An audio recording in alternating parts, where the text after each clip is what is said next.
Video ini hanya untuk mereka yang punya logika. Bagi yang tidak punya logika, skip aja. Anda mungkin sudah mendengar berita pemberian nama Yohanes kepada Anies Baswedan di sebuah rumah doa di Papua beberapa waktu yang lalu. Berita itu tersebar melalui video di Twitter yang merekam safari politik Anies di Papua. Terlihat pemuka agama setempat menyambut kedatangan Anies dan dia mengalungkan noken. Dalam sambutan itu, pemuka agama kemudian memberikan nama Yohanes pada Anies. "Anak kami Anies datang di rumah Tuhan dengan nama Yohanes," ucap sang pemuka agama. Saya menganggap ini adalah sebuah kejadian serius. Pemberian nama tidak bisa dilihat sebagai tindakan yang random. Orang tua yang memberikan nama pada anaknya saja lazim menyertakan harapan pada pilihan nama itu. Apalagi ini seorang pendeta yang dikunjungi seorang bakal calon presiden. Lantas apa makna pemberian nama Yohanes bagi Anies Baswedan?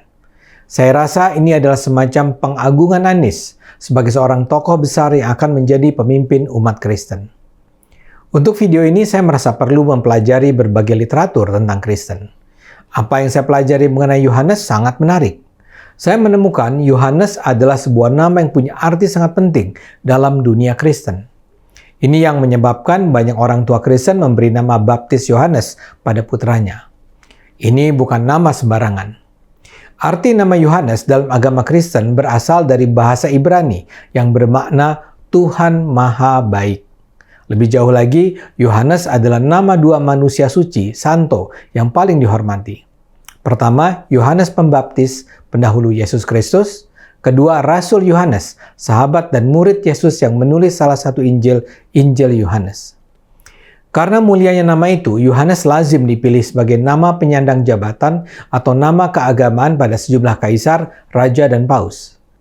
Semula nama Yohanes banyak digunakan di kalangan bangsa Yunani, namun kemudian menyebar ke seluruh Eropa, bahkan ke seluruh dunia, termasuk Indonesia. Dari dua nama santo yang tadi saya sebut, agaknya nama Rasul Yohanes lebih menonjol. Dalam hidupnya, Yesus memiliki apa yang disebut 12 rasul pertama. Mereka adalah sekaligus sahabat, pengikut, dan saksi perjalanan hidup Yesus yang adalah Sang Juru Selamat. Yohanes adalah salah satu yang paling dekat dengan Yesus di antara 12 orang itu.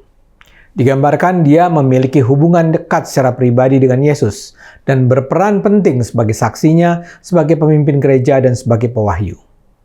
Konon Yohanes adalah anak dari seorang nelayan Galilea yang kaya bernama Zebedeus. Yohanes meninggalkan pekerjaannya setelah Yesus memanggil dia dan sejumlah rasul lainnya untuk mengikuti dan menjadi murid Yesus. Yohanes menyaksikan banyak dari mukjizat Yesus. Di antara lain menyaksikan bagaimana Yesus memiliki kuasa untuk membangkitkan seorang anak perempuan dari kematian. Yohanes juga menjadi saksi saat Tuhan Bapa menyatakan Yesus adalah putranya. Dalam Injil, Yohanes digambarkan sebagai orang yang Yesus kasihi. Dia juga hadir di banyak peristiwa penting dalam misi Yesus. Dia misalnya berdiri di bawah kayu salib untuk menyaksikan kematian Yesus. Dia juga lah yang ke makam setelah kebangkitan Yesus untuk menegaskan bahwa makam telah kosong dan memberi kesaksian bahwa Yesus telah bangkit. Dalam Injil juga digambarkan Yohanes adalah otoritas yang dipanggil untuk memperbaiki ajaran palsu dan melawan ancaman terhadap iman dari para antikristus dan roh-roh sesat. Yohanes juga diberi tugas khusus untuk menerima dan menulis apa yang dia lihat ketika dia mendampingi Yesus. Kesaksian itu kemudian ditulis di sekitar tahun 60 sampai 90 Masehi. Jadi, nama Yohanes bukan main-main.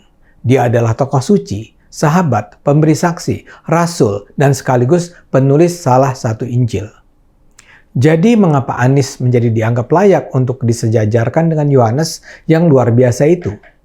Saya yakin ini ada kaitannya dengan upaya Anies menghilangkan tuduhan pada dirinya bahwa dia adalah bapak politik identitas. Saat ini yang terus dilakukan Anies adalah mendekati umat Kristen. Kubu Anies bahkan terkesan sudah tidak perlu lagi menggarap serius suara umat Islam. Dia tidak perlu melakukannya sendiri. Pemilih Islam sudah digarap oleh Rizik Syihab, Abdul Somad, para habaib, dan jaringan organisasi, majelis taklim, masjid lainnya. Yang kini harus dilakukannya adalah mengambil hati umat Kristen. Kalau perlu dengan menyebarkan hoax, Misalnya beberapa bulan yang lalu, kita mendengar adanya kabar bohong bahwa Uskup Katolik se-Jabodetabek mendeklarasikan dukungan buat Anies. Kabar bohong ini memang sudah dibantah Keuskupan Agung Jakarta.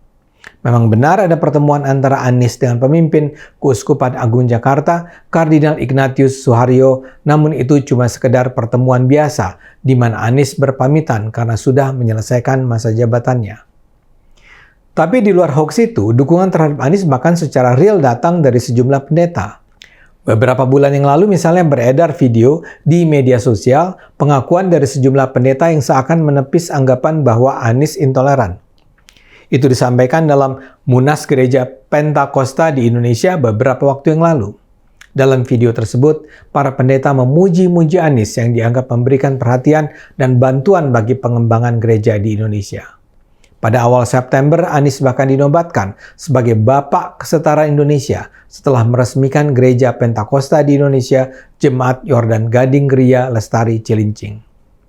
Yang memberikan gelar Bapak Kesetaraan tersebut adalah Pendeta Alma Shepherd Supit yang disebut mewakili gereja-gereja DKI Jakarta. Menurutnya tidak ada gereja yang bermasalah selama masa kepemimpinan Anies Baswedan dari 2017 hingga sekarang. Pada awal September itu juga beredar foto Anies mengenakan stola saat meresmikan pembangunan Gereja Bethel di Penjaringan, Jakarta. Stola warna putih yang dikenakan Anies adalah semacam syal yang dipakai para pendeta saat sedang beribadah di gereja. Itu semua adalah cara kubu Anies berusaha mendekati umat Kristen. Jadi sangat mungkin pemberian nama Yohanes ini juga ada dalam rangkaian kampanye yang sama. Dan sebagai penutup, saya juga ingin mengutip berita tentang respons dari kubu 212 pendukung Rizik Syihab mengenai pemberian nama Yohanes ini. Wasekjen Persatuan Alumni 212, Novel Bamukmin sudah menyatakan kedatangan Anies ke gereja dan memperoleh nama Yohanes itu tidak bermasalah. Menurutnya, selama Anies tidak harus melakukan ritual agama Kristen dan Anies tidak meyakini agama Kristen, maka itu tidak apa-apa. Novel tiba-tiba saja nampak mendukung keberagaman. Novel juga menilai peristiwa itu masih dalam koridor toleransi untuk menghargai perbedaan. Kata dia, perlu diperjelas bahwa dalam syariat Islam bahwa toleransi terhadap perbedaan, kemajemukan, kebinekaan, atau pluralitas adalah wajib. Ini tentu saja menarik mengingat selama ini Novel adalah bagian dari komunitas yang tidak mentoleransi sekedar pemberian selamat Natal atau penggunaan atribut Natal oleh umat Islam. Tapi ya tentu saja ini tidak terlalu mengherankan. Pada akhirnya agama memang jadi sekedar kendaraan politik. Saya khawatir itulah yang terjadi dalam kasus pemberian nama suci Yohanes kepada Anies Baswedan. Ayo gunakan akal sehat, karena hanya dengan akal sehat kita akan selamat.